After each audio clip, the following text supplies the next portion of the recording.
یا رحمان یا رحمان یا رحمان یا رحمان،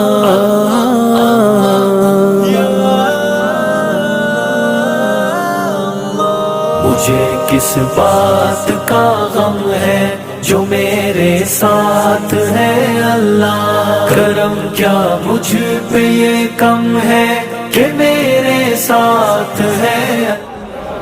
الحمد للہ العلیم العلام الرحمن علم القرآن خلق الإنسان وعلمه البيان، والصلاة والسلام على من أرسل بالحجة والبرهان، وعلى آله وأصحابه الذين رفعوا منار العلم والعرفان. أما بعد فقد قال الحق تعالى: يا أيها الذين آمنوا أطيعوا الله وأطيعوا الرسول ولا تبطلوا أعمالكم. محترم سامعین، آج کی یہ ملتقى ادارت الجامعہ الازہریہ چمکنی پشاور میں قسم النشاط کی طرف سے پیش کی جا رہی ہے۔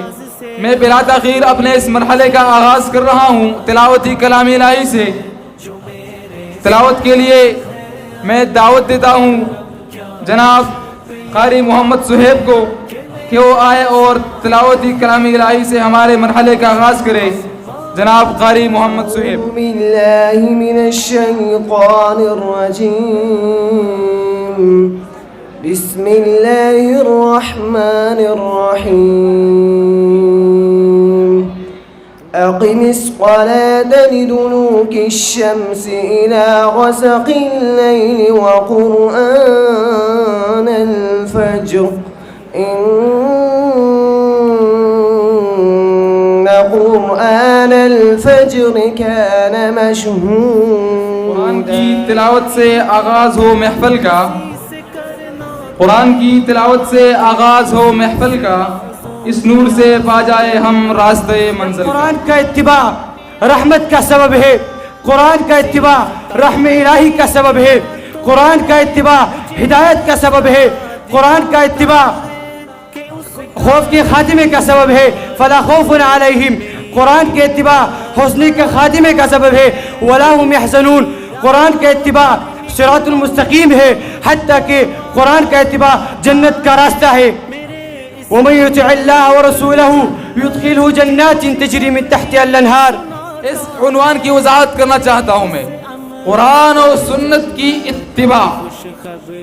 اس عنوان میں تین چیزیں قابل توجہ ہے۔ نمبر ایک قرآن، نمبر دو سنت، نمبر تین اتباع۔ سب سے پہلے قرآن کو جاننا چاہیے کہ قرآن کیا ہے۔ قرآن کی جامع اور معنی تعریف علماء نے اس طرح کی ہے کہ القرآن هو کلام اللہ عز وجل الموحى به الى محمد صلی اللہ علیہ وسلم باللفظ العربی المتعبد بتلاوته المنقول الینا بالتواتر المعجز بلفظه ومعنى۔ عزیز کرام، اتباع کا مطلب ہے سیدھے راستے پر چلنا اور رسول اللہ صلی اللہ علیہ وسلم کی تابعداری کرنا اس طریقے سے جو صحیح ہو، یعنی بدعت سے صاف۔